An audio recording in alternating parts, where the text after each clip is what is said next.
Okay. Okay. Please check your attendance on the blackboard. Uh, and then as I announced in the first class of this course, so we will take the midterm exam on says October 29th, right? October 29th, right? So the actually the next week is the exam week, right? But I found that actually we missed two classes, and then because of Chuseok and uh, Foundation Day, it's a national holidays, and then so we do not have enough classes before the exam. So if we take the exam on the next week, so we will take the exam on October 29th as announced. So and then we will take the exam in this classroom, right? As also the exam is the closed book exam, and then you cannot use any electric devices except simple calculators. Okay, so exam will cover the chapter 1, 2, 3, and then usually chapter 1 to 3, and then okay, so it will covers. So it will cover the chapter 1 to 3. Okay.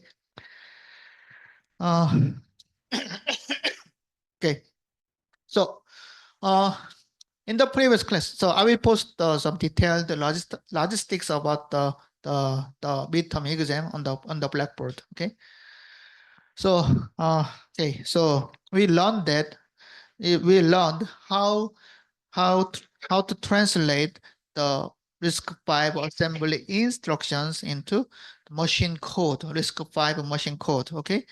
So we learned about the R-type instructions, and then I-type instructions, and S and P-type instructions.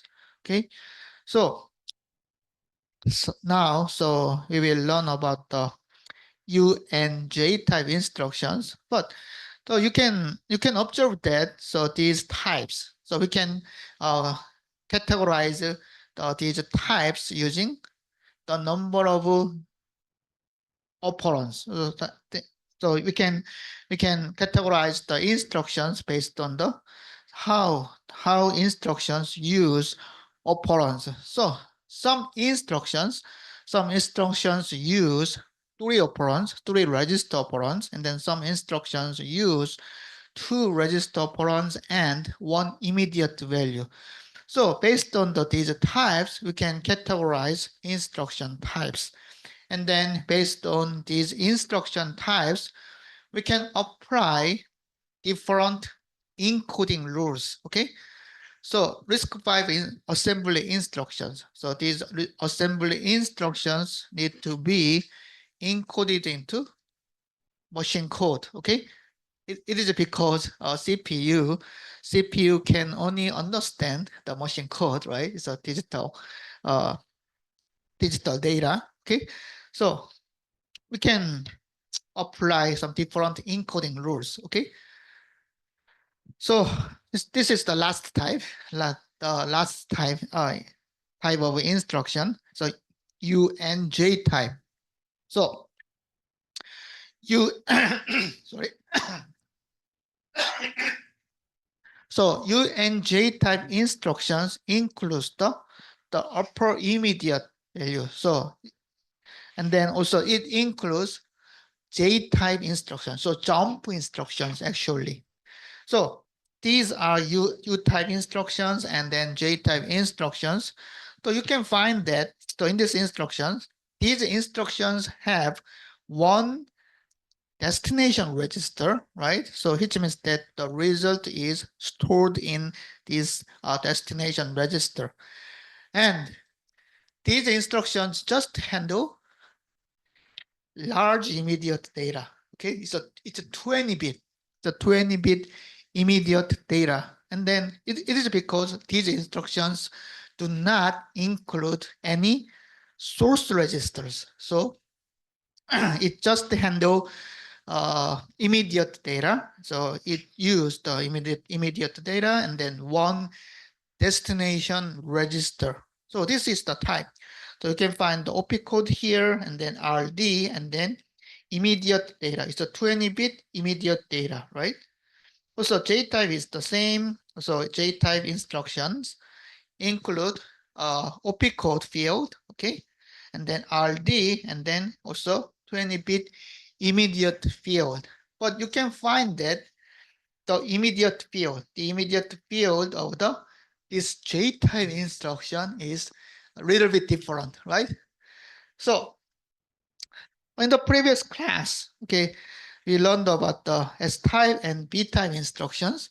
Also, you can find that, so actually these S and B-type instructions include the same kinds of some data field, right?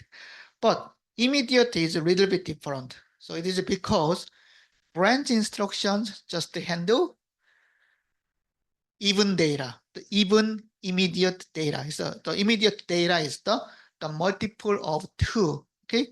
So in this case, we don't need to store the RSB 0, right? It is because the RSB of this immediate value, so for the branch instruction, is always 0. So we don't need to store, okay? Because it's always 0. So it's the same.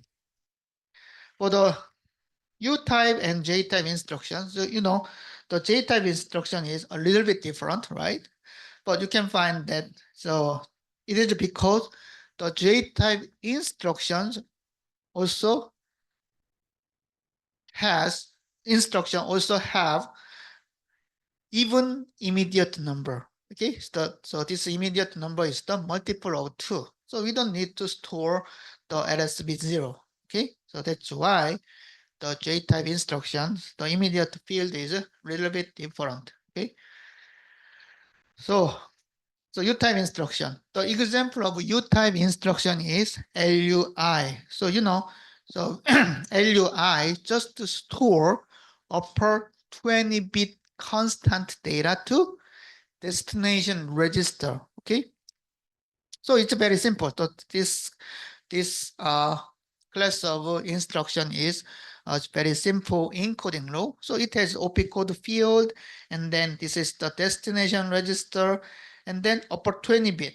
So immediate 31 down to 12 is stored in the instruction field, the pin number 31 down to 12. Okay. So this upper field, the upper immediate value is stored in the RD. So and also the the RD is the 32-bit data. So only the upper 20-bit data is stored in RD, right? And then we can use the add I for the lower 12-bit data, right? This is the U-type instruction. It's simple. So this is the example. So you can find LUI S5. So this is the ABI name, right? And then in order to encode in order to encode the RISC-V instructions into machine code, we need to use some register number, right? Because RD or RS1, RS2 includes register numbers, right? So register number is a 21. So 21 is filled in the RD field, and then OP code is 55 for this LUI. And then we can store the immediate value, into the immediate field of this U-type instruction, right? And then you can just translate these values into the binary numbers. Okay, so this is the machine code. J-type. J-type is the jump type instructions. Okay, so this J-type instruction, J-type class is used for jump and link instructions. So it also has 2 operands, RD and immediate. So immediate number also includes the 20-bit, but you can find that this is the immediate field 20 down to 1, right? So as I explained, we don't need to store LSB 0 in the instruction, okay? Because it's always 0. So it just store immediate number 20 bit down to 1. Bit number 20 down to 1. And then also you can find that the encoding rule is a little bit weird, right? It's a little bit different. So compared to the U-type, so U-type just stores the upper 20 bit, right? But as you can see, the encoding rule is a little bit weird, okay? So actually this is because it's a 20 bit. So this is the sign bit. The MSB is the sign bit. So actually we can use this MSB of the immediate field as the sign. And then actually 10 down to 1. So it is because, so actually you can just understand that this weird encoding rule is designed for hardware design. So simpler hardware design, right? So actually, so if the immediate this encoding rule is very simple, then we can understand it simply, right? But actually, in order to build simpler hardware, so actually this encoding rule is just looks weird, okay? So it's just a promise, it's just a rule. So you don't need to actually understand. But the reason is that, you know, actually, where is that? Okay, so in a P-type, so actually we use branch instructions and jump instructions to update program counter, right? So we can update the program counter like this. The PC is the program counter of this branch or jump instruction plus immediate. So this is the target. Okay, so you can find that in the immediate field of the branch instruction, it's a 10 down to 5. Okay, so it's a 10 down to 1. So it starts from the 10, right? So it means actually for the jump instruction or branch instructions, for the immediate value, so we just for the upper 7 bit, it just use the same sign bit location and then 10 down to 5. 10 down to 5 location that it shares. Okay, but it looks weird, right? So you can just it's just a rule, it's just a promise. Okay, so you don't need to understand actually. So, and then in the exam, so actually I ask some of these encoding questions, then I will provide some encoding rules. So you don't need to memorize, okay? So this is a J-type example. So you can find the example here, okay? So JAL, RA, and then function 1. So where is the function 1? Func 1. So this is the label. The label is here. So how can we calculate this label? So we can calculate this label using the target PC. Target PC is the 0x, 0x, 0x. What happened? A, B, C04, and then minus. What is the PC of the JAL? So the PC of the JAL is 540C. So this is the 0x540C. So this is the target, so func 1. So this means this number. So the immediate value is the 0xa67f8. So you can find that this is the even number, right? So this is the even number, but we use only the bin number 20 down to 1. So like the branch instruction, it's the same, right? So the NSB is removed, okay?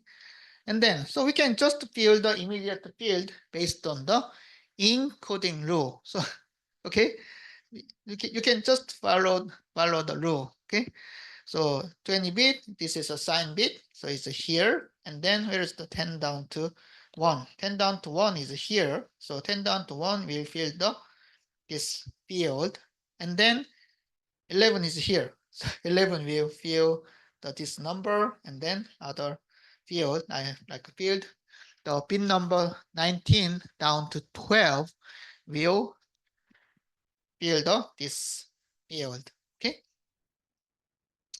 so you can just use this encoding rule to encode the jump instruction, the JAL instruction. Then and the RD is X1, so the RA, so it's a return address. The return address is the X1, so RD is 1 and OP code is 111. So actually it's okay. Why is this? It's 10111. No. Why is this binary number? Okay. Okay, so this, it can be also translated into the binary code. It's a machine code of the RISC-V instruction. Okay, so this is the J-type instruction. So this is the summary of the instruction encoding rule. So what can you observe? So this is the R-type, I-type, S-type. You can find some different classes, different types of instructions. Then also you can find the encoding rule. So what can you find? What can you observe? So obviously, some fields is located in the same position, same field in the 32-bit instruction data. So for example, you can find that OP code field is located in the lower 7-bit of the instruction data, right? And the function 3 is here. And then, so also you can find that if instruction includes RD, destination data, then the location of the destination data is always here, okay? And then RS1 is here, RS2 is here. So, and then immediate field. So you can find that, so immediate field is just the field assigned to some remaining field of the instruction data, right? So you can find, so RD is here, RS1 is here, RS2 is here. So what can you observe? Actually, even though there are different types of instructions, and then for the different types of instructions, we can apply different encoding rules. But these different encoding rules also exhibit regularity. Okay, so regularity. So OP code is always here. RD is, if RD exists, then RD is here. So RS1 is used, RS1 is here. So, so these fields are assigned to the same location, same position of the instruction data. So this is the regularity. Okay. So what is the benefit of this regularity? Simpler hardware. Okay. So actually, so I believe you remember that this figure. So it's a CPU, and then this is the instruction, and then this is the output. So result of instruction. So actually this instruction is the binary data. And then if the binary data is given to the CPU, then CPU needs to decode. So decoding means that the CPU needs to figure out which instruction is given. Okay, so CPU needs to also interpret the machine code. This is the meaning of decoding. So this is the inverse of the encoding, right? So CPU needs to decode. But in order to decode the machine instructions, then CPU can use some disposition information. Okay. So in order to build the simpler decoder, so the hardware that decodes some information is called a decoder. So in order to design a simpler decoder, then we need to apply the regular encoding rules. Okay, so encoding rules need to exhibit regularity. Okay, in order to build the simpler hardware. This is the design issue. Okay, so so actually the software does not consider some hardware design issues, but actually, so the hardware is the real machine. So the hardware works in the real world. So actually, we need to build the high performance and low cost hardware. And then in order to build high performance and low cost hardware, then hardware structure need to be simple. Okay, simpler hardware can exhibit higher performance with the low cost. Okay, so in order to build the simpler hardware, then the encoding rule or decoding rule of the instruction need to be simple. So this is the benefit of actually this is the benefit of RISC type instruction. So actually in the when we start the chapter 2, I mentioned that there are two types of instructions. So RISC type and CISC type, right? So CISC means C means the complex, right? R means the reduced. So reduced means that this instruction type is simpler. Okay, so this is the benefit of the RISC type instruction. So we can design simple decoder using the RISC type instruction. Okay. Okay, so this slide explains what I mentioned. Okay.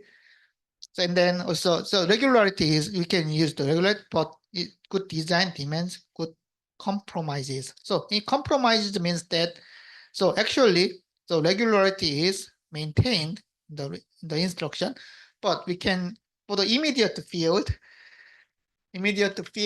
also we need to allocate the immediate field in the remaining part of the instruction. So we can just comprise some design rules. Okay. So as I mentioned, a CPU needs to interpret. CPU, a CPU needs to interpret the machine instruction. So, and then I mentioned that this is called decoding. So decoding is the inverse process of encoding. So this is the assembly instruction, and then assembly instruction is translated into the machine code. So this is called the encoding, and then the machine code. Machine code needs to be interpreted. So it means that so the CPU needs to figure out which assembly instruction is given. So this process is called the decoding. Okay. So now, I will explain how RISC-V instructions can be decoded. So what is the require? So this is the example, like add x1, x2, x3.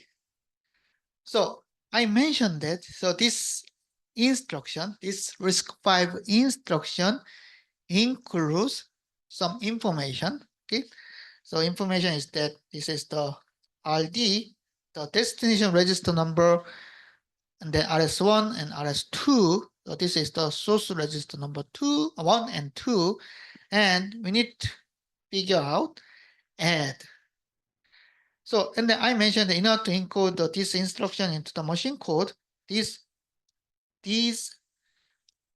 data needs to be included in the machine code. So decoding is the inverse. So we can just use some inverse rule. So inverse of the encoding rule to decode the machine code. And how?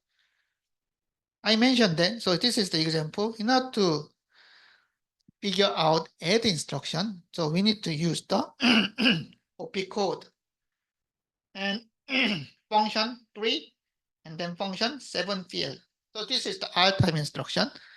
And then RD field includes this destination register number, and then RS1 and RS2 includes the source register numbers. Okay, so decoding is the inverse of the encoding. So based on these rules, we can decode. Okay. So, this is the decoding process. So firstly, we can check the OP code. Okay. This is the OP code. So if the instruction is given, then CPU knows that, oh, this is an instruction data. This is an instruction data. Then CPU starts decoding. Okay. Then CPU firstly check the OP code field. So in OP code, using the OP code field, we can figure out which type of instructions are given. So we can figure out the type of instructions using the OP code field. So firstly, CPU checks the OP code. So this OP code field is 011 0011. That it means, this is the R type instruction. Okay, this is the R type instruction. Then CPU performs the R type decoding rules. CPU applies R type decoding rules to this machine code. So what is the R type? So R type, this is the R type instruction encoding rule. So we can just figure out, this is the RD, this is function 3, RS1, RS2, function 7. So CPU, where is it? CPU also reads the function 3 field and then function 7 field. So by decoding function 3 field and then function 7 field, CPU can figure out, this instruction is add. And then this is the R type. So R type instruction include 3 registers, right? 3 register operands. So we can just figure out RD from this field, and then RS1 and RS2. So a CPU can figure out, so CPU can interpret machine code in machine instruction. Okay, so this is the decoding. And then this is another example, I type. Okay, I type is the same. If the OP code is the 0101 0011, so this is the I type instruction. Okay, so this is the rule. So what I already explained, right? So the decoding is the inverse process of the encoding. So you can find that. So the order of the machine code, field, and assembly instruction is inverted, right? In this slide, right? So we can make some field values using from the machine code, and then we can figure out the instruction like this, and then we can use the ABI names for some registers, so general purpose registers. Okay. So this is the instruction summary. So So actually, I made this some instruction summary table.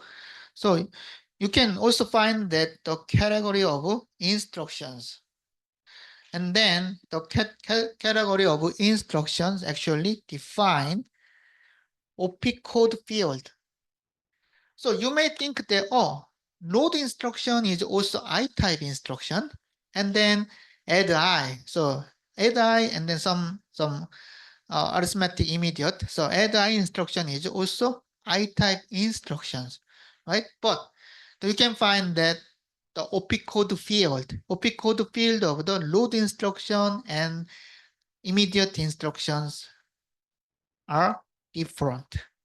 So it is because the OP code just indicates the category of instructions. So actually, but using this OP code field, we can also figure out the types of instructions. So for example, the OP code of the load instruction is the 000011, right?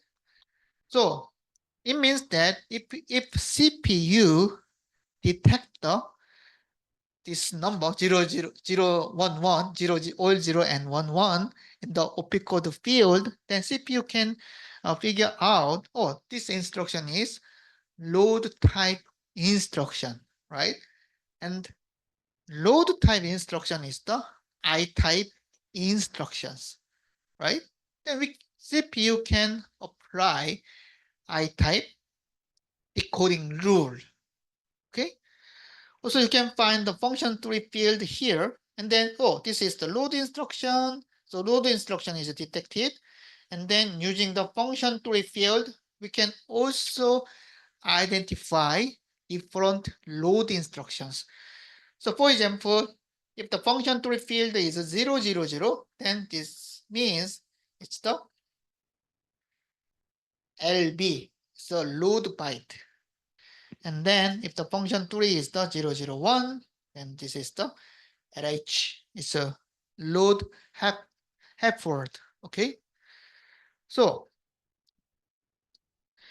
if you see this table, so it's a instruction table, then so you can, I believe you can also understand how the instructions are encoded and decoded. So another example is the store instruction. Okay. The store instruction is the S-type instruction. Okay. So by checking this OP code field, so store instructions have the same OP code, right? The SB, SH, and SW, those instructions have the same OP code, right? So by detecting this OP code of the store instructions, a CPU know that, oh, this is the S-type instruction. Then CPU can check the function tree field. So CPU can identify SB, SH, and SW for the different store instruction. So you can find some different classes like the arithmetic, logical, and shift instructions. But you can find that these instructions, like also compare, these instructions include the R-type instructions and I-type instructions, right? So also you can find that R-type instructions and then I-type instructions have the different OP code field, right? So it is because I mentioned that using the OP code field, a CPU can detect the class of instruction, the type of instructions, like the R-type and I-type instructions. So even though this is the same arithmetic category, so arithmetic class instructions, but these instructions include the R-type instructions and I-type instructions, such as add and add I, right? So you can, for these different type, for the R-type and I-type, we need to apply the different OP code like this, okay? opcode. And then for the R-type instruction, oh, this is the R-type instruction. Then by checking the function 3 and then function 7, so we can identify, oh, this instruction is the add instruction. And then for the I-type instruction, then we can also check the function 3. Okay, so oh, this is the add I instruction. So you can find that actually for these instructions like a shift and then shift, arithmetic, logical, and compare instructions. And then these instructions include R-type and I-type instructions. And then for these instructions, R-type instruction have the same opcode 0110011, right? So you can find that this is the same to the R-type of the add instruction. Also, same to the R-type of logical instructions. And then I-type for this shift, arithmetic, logical, and then compare instructions. The I-type is also the same. Okay.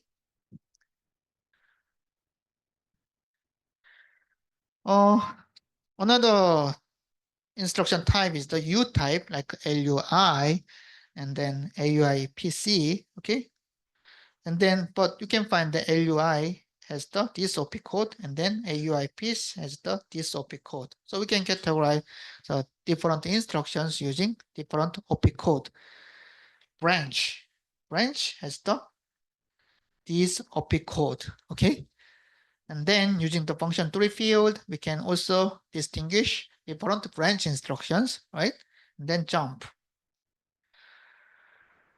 Also, jump has the immediate type data, right? Like the JALR. Also, JAL is the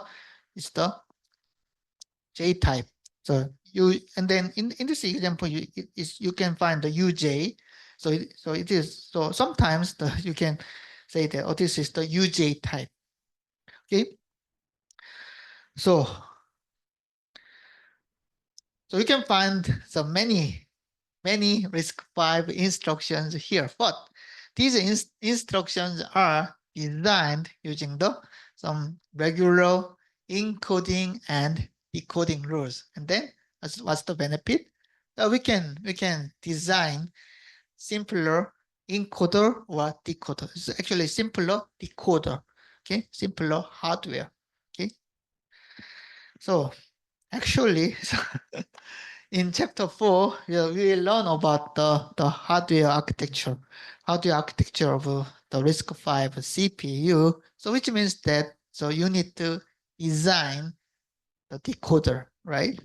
So it means you actually, when you design a hardware decoder, then you can design the decoder based on these rules. Okay.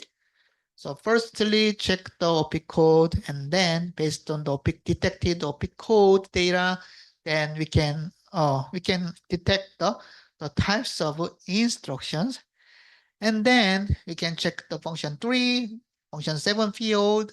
We can identify some instructions, the detailed instructions, and then we can check the RD, RS1, RS2. So decoding is performed like this. The hardware also performs like this. Okay. So this slide shows the address mode of the RISC-V. So we can use the immediate. So this address mode just explains how operands are used. Okay. So how operands are used. So this is the immediate addressing. So this is the I-type data. Okay. And then the register addressing. This is the R-type data. So it means that the data in register is used. So immediate address means that the immediate data is directly used in the instruction. The register address means that we can use the data in register. Base addressing, this is the load type, load or store instruction. Okay. So using the immediate and then the register data, we can add the immediate value to the data in the register. Okay, so we can calculate the address of load and store instruction. And then this PC relative addressing. PC relative means that so base address becomes the PC. Okay, so we can calculate the target of branch or jump instructions by adding PC plus immediate value. So using PC plus immediate value. So this is the PC relative addressing. Okay. And this is the instruction summary. Okay. So usually in the exam, so I will provide this table. Also, if required, I will provide this table. So actually, you don't need to memorize this encoding or decoding rules. So you don't need to memorize this encoding and decoding rules. So if these rules are required in the exam, then I will provide this information. So you don't need to, okay? You don't need to memorize.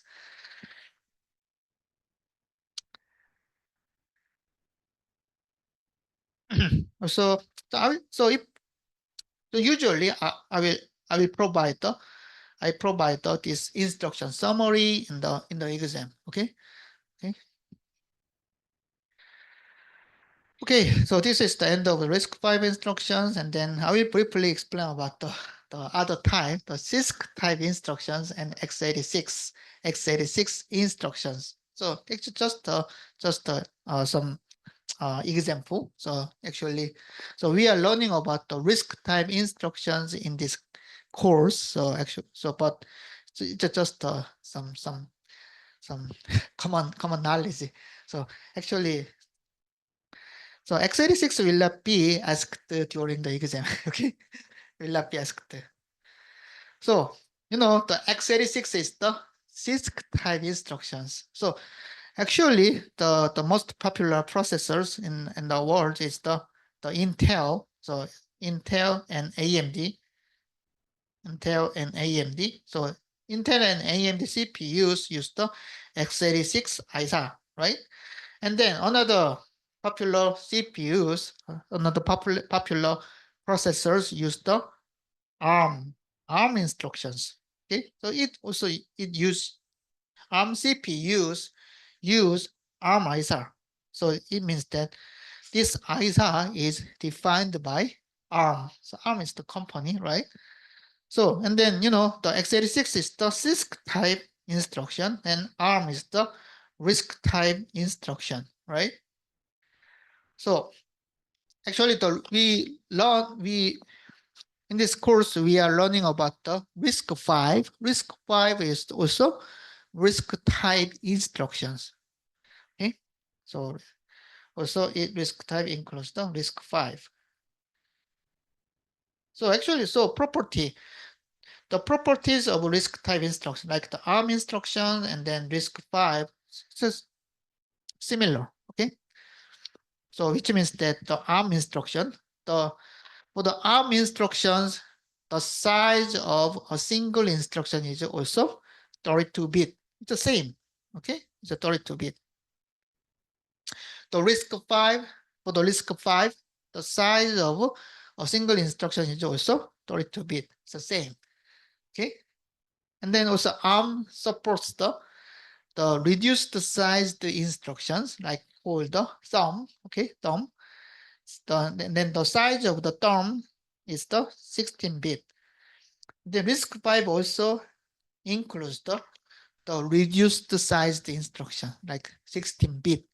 And then that's why the immediate value of branch and jump is the multiple of 2.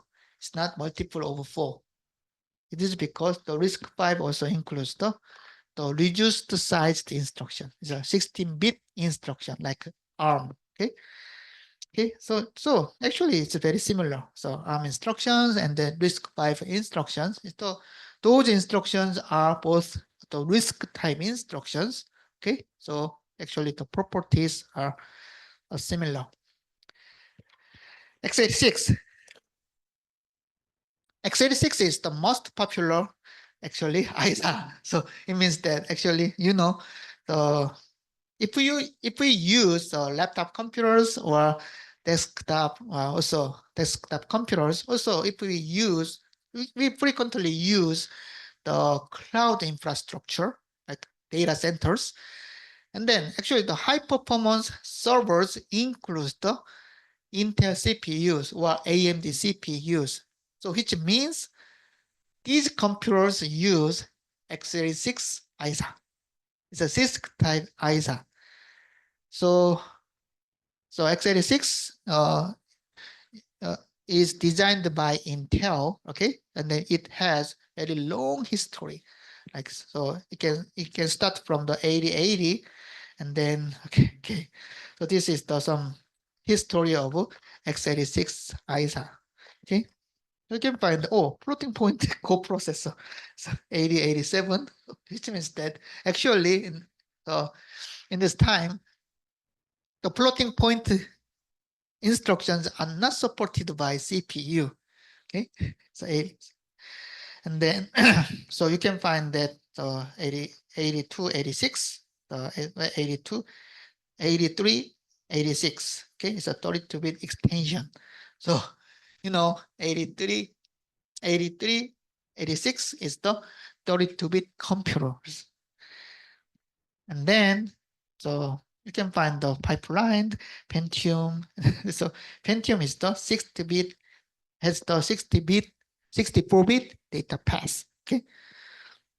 Okay, so actually the modern computers, modern CPUs, the Pentium, similar to the Pentium CPU. Okay. So and then so nowadays we use the 64-bit computers. So and then actually which means that the x86 ISA is extended to the 64-bit ISA. Okay. So I mentioned that in this course we are learning about the 32-bit ISA. So what this means, 32-bit ISA means that the size of a single register is 32-bit. And it means the address of load and store instruction will be represented using 32-bit data.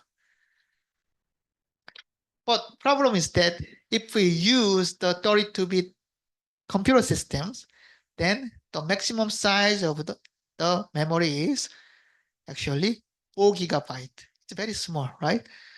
So nowadays we are using very large memory, but the limit of this size of memory is 4 gigabyte for the 32-bit computer systems.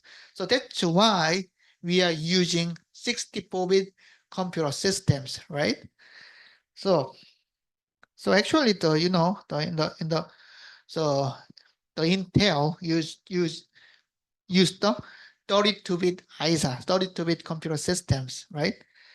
And then actually from the Pentium, Intel uses the 64-bit ISA, but it just increased some data paths. So it's actually the 32-bit ISA is used, but in order to handle some large memory, then it just used the 64-bit data path.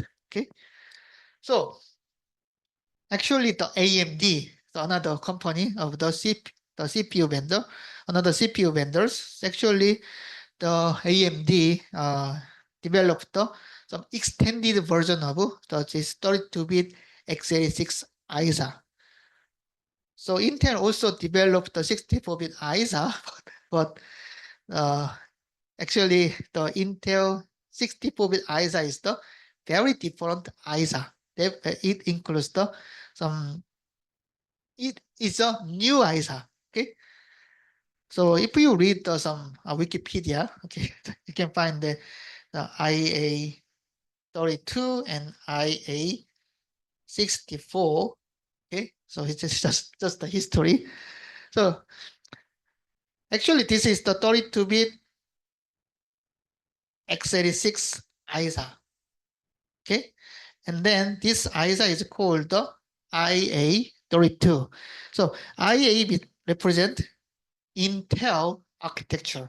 Okay, so Intel also developed the IA64. This is the 64-bit ISA, but this IA64 is very different from the IA32. So actually, IA64 was abandoned. Okay, abandoned by market. Okay, instead, the AMD developed the extended version of IA32, and then it's called the AMD 64. So so actually the modern 64-bit computer systems use AMD 64 ISA. Okay, it's a 64-bit ISA for x86. Okay, so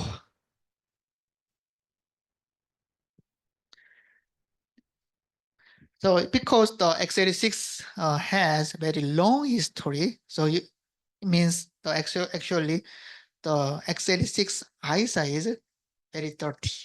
So it means dirty means that, oh, it's so complex, and then there are many instructions.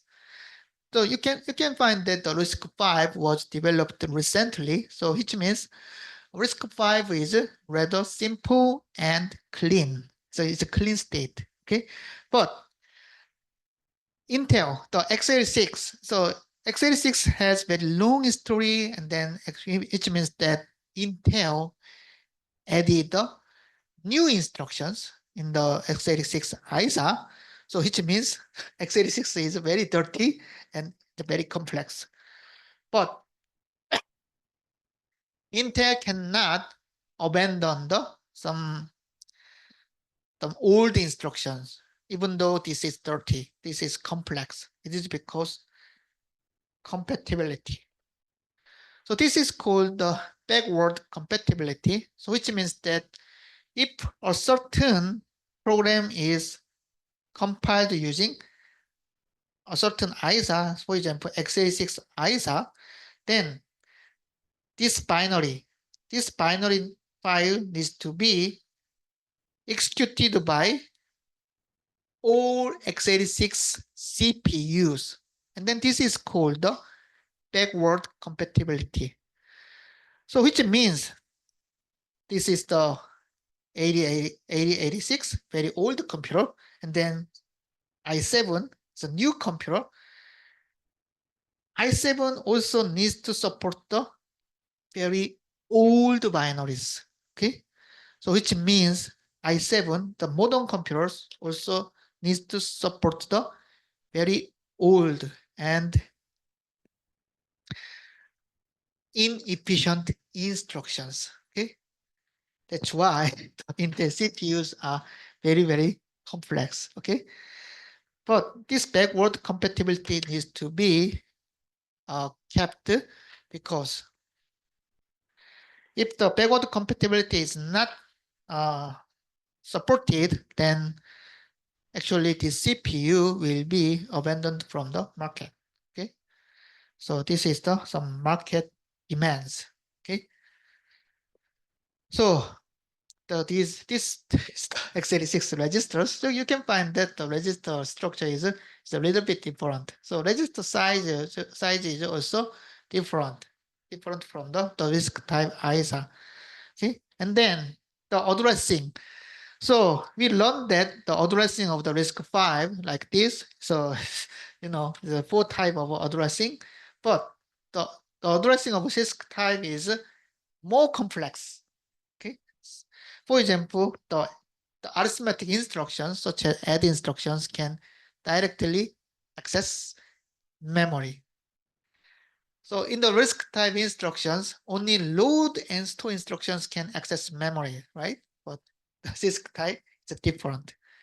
That's why CISC type is complex. The another feature is that the size of instructions vary. So you know, the size of instruction is different. So some instruction is very short, and then some instructions are very long. Okay. So what's the problem? Decoding. Decoding is very, very complex. Okay. So this is the disadvantage of CISC type ISA. Okay. So, but actually the inside, so modern computers, modern processors, the architecture of the modern processors are very similar. So which means even though the Intel CPU execute the CISC type instructions, the inside of Intel CPU is very similar to the RISC type architecture. So it is because the RISC type, so is a RISC type architecture is good for simpler design or simpler decoder. Okay, so it is good for the hardware design, right? So even though the Intel CPUs execute the very complex instructions, but inside of this Intel CPU is actually similar to the RISC type CPUs. How? So actually, the complex instructions are encoded into the many simpler instructions in the inside of the RISC Intel CPU. And then Intel CPUs just execute simpler instructions. Okay. So sometimes someone can say that, oh, ARM is the RISC type ISA and then Intel is the CISC type ISA. So that's why ARM is good for the low power design. Then Intel is not good for the low power design. But actually it's not true. So it is because actually inside of the Intel CPU, the architecture is very similar to the RISC type CPU. Another, but the disadvantage is that decoding part is extremely complex. So except that this one actually, the execution part is similar to the RISC type CPUs. Okay. Okay. So okay. So I will. So it's a chapter. So we chapter 2 is completed. Okay. Now.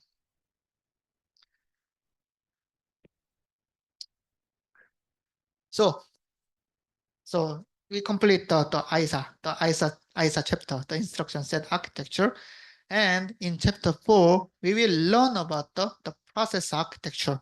It means the hardware architecture. So before learning about the hardware architecture in chapter 3, we will learn about some hardware components used by processors. So it means arithmetic for computers.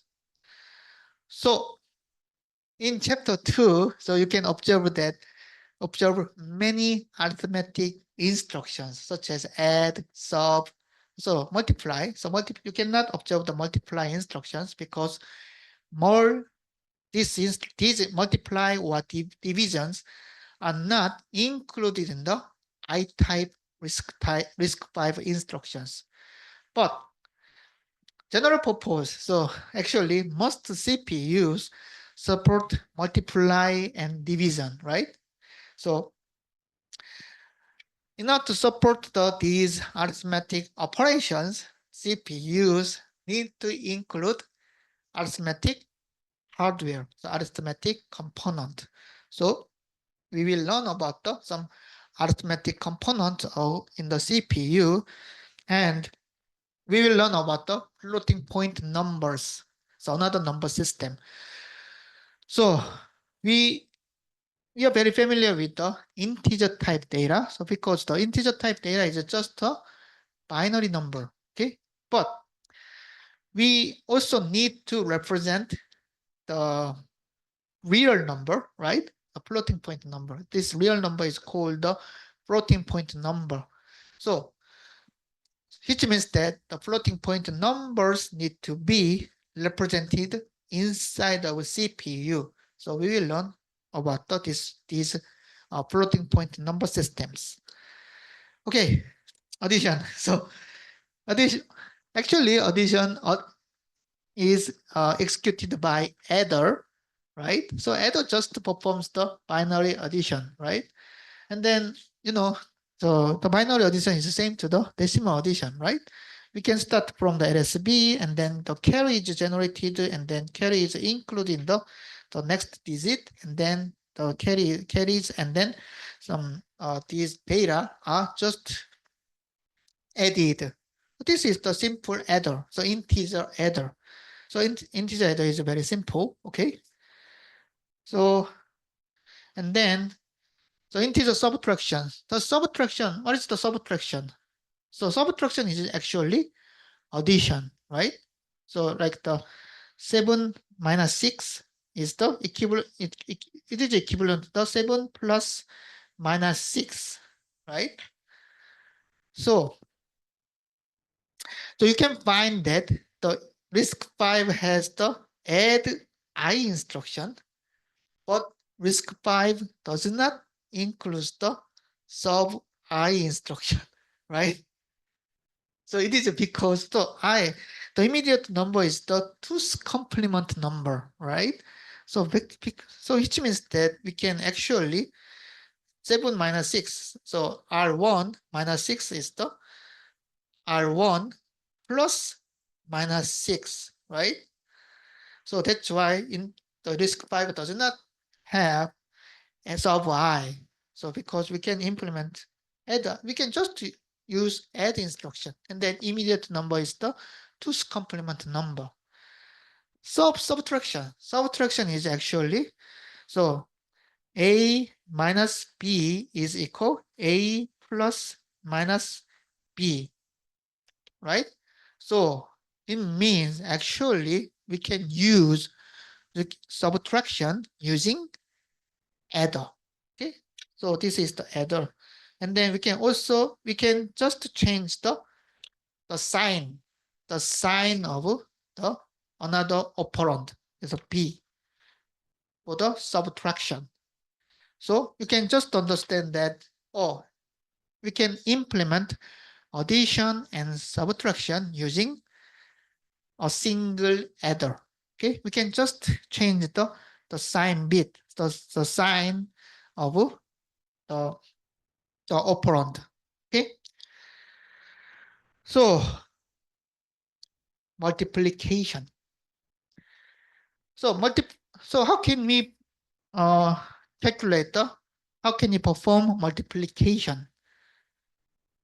So this is the example. So this is the example of the binary multiplication. So actually,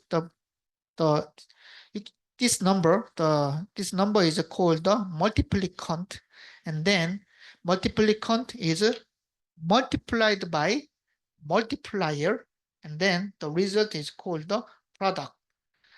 So for the multiplier has many digits, the multiple digit, and then for each digit, we can perform the multiplication, and then you can generate partial product.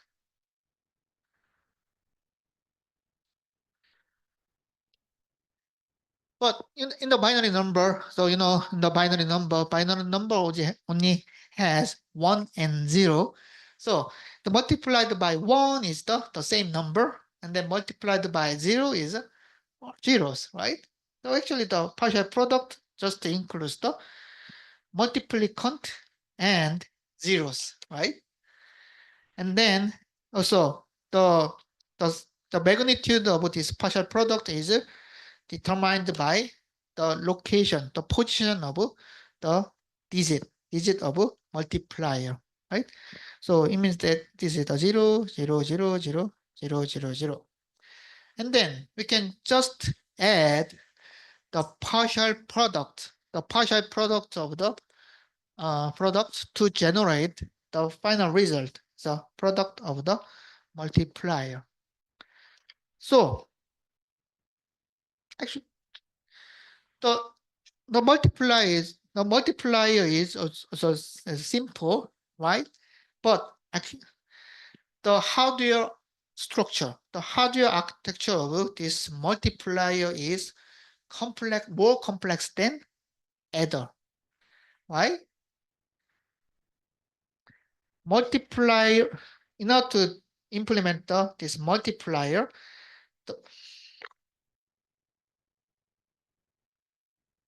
the partial product, the generated partial products need to be added. Okay, so it means multiplier of a single multiplier requires multiple adder. So that's why the multiplier hardware is complex, more complex. And then if we use more complex hardware, so the cost is also higher and the performance is lower. So it means usually the latency of multiplier is higher than the latency of adder. Okay. So it is, as I mentioned, the multiplier requires the multiple adders, right? To add the multiple partial products. So it means that the hardware is more complex. It means hardware is slower. Okay. So why did I explain this? Because we will learn about the hardware architecture. So actually the ISA is the software, okay? But in order to execute these ISA instructions, so we need a hardware, the CPU. And then actually the CPU, the performance of a CPU is decided by the performance of hardware components. Okay. So we need to consider some real issues such as performance, time, and cost. So that's why I I explain about the cost and the performance of multipliers. But you can just understand that integer adder is the simplest, the kind of simplest hardware, but multiplier requires multiple adders. So multiplier is more complex. Then it will take longer time. Okay. So this is the hardware of the multiplier. So we can just like this operation, like the partial product is generated and then partial products are just added. So we can just implement the hardware like this. Okay, the partial product is generated and then the partial products are accumulated. Okay, accumulated. But it will take longer time. So we usually use the faster multiplier. Okay, so this is the hardware issue. So we will not learn about how to design this best multiplier, but you can just understand that. So actually we can generate partial product in parallel, okay, concurrently. And then these generated partial products also can be accumulated using adder tree, okay. So actually we can design faster multiplier, okay. So I will not explain about the detailed structure of this multiplier, but you can just understand that in the multiplier, for the multiplier design, we can calculate partial product in parallel. Okay, that's why we can design faster multiplier. Okay, so these are instructions, the multiplication instructions in RISC-V. Okay, you can find the more, so it means the multiply, then more HU, and then more HSU. Okay.